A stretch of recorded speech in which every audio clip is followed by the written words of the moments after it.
بسم اللہ الرحمن الرحیم۔ دماغ کو موت کی نیند سلانے والی کچھ عادتیں۔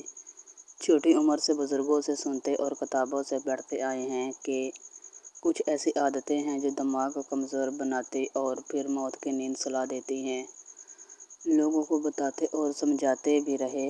اب وہی باتیں WHO کی طرف سے کہی گئی ہیں تو واٹس ایپ اور فیس بک پر وائرل ہو رہی ہیں اور اہم سمجھی جا رہی ہیں۔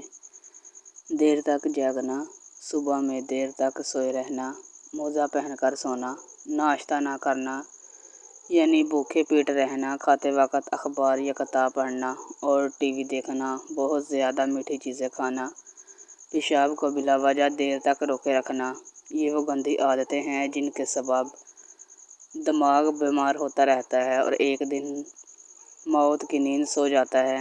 خدا کے لیے ان گندی عادتوں سے پرہیز کریں۔ کیا یہ سب اتفاقی یعنی بائی چانس ہے؟ تیر والی جگہ نیلے بلیو رنگ والا حصہ انسانی دماغ کی یادداشت میموری والا حصہ ہے۔ یادداشت کو ذخیرہ کرنے کی اس کی یہ صلاحیت 1000 ٹیرا بائٹ ہے۔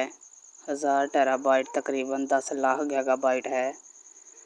10 لاکھ گیگا بائٹ میں 30 لاکھ گھنٹے کی ویڈیو بن سکتی ہے۔ 30 لاکھ گھنٹے کی ویڈیو کو مسلسل 300 سال تک دیکھا جا سکتا ہے۔ ایک تحقیقی رپورٹ میں یہ بات ثابت ہو چکی ہے کہ ایک سے زیادہ زبانوں کی واقفیت ایک بڑھاپے میں صحت مند دماغ کا سبب بنتی ہے اور اس کے ساتھ ساتھ دماغ کو مشکل حالات سے نمٹنے میں مدد بھی ملتی ہے۔ اگر آپ کی عمر 55 سال سے اوپر ہے تو اپنی دماغی صحت کے حوالے سے ڈاکٹر سے چیک اپ کرواتے رہیں کیونکہ اکثر ذہنی امراض کا آغاز 55 سال کی عمر کے بعد ہوتا ہے۔ کتابوں سے لے کر تازہ ترین خبریں پڑھنے تک سب کچھ کے ساتھ مطالعہ آپ کے دماغ کو نئے الفاظ سیکھنے اور یادداشت بہتر بنانے میں مددگار ثابت ہوتا ہے۔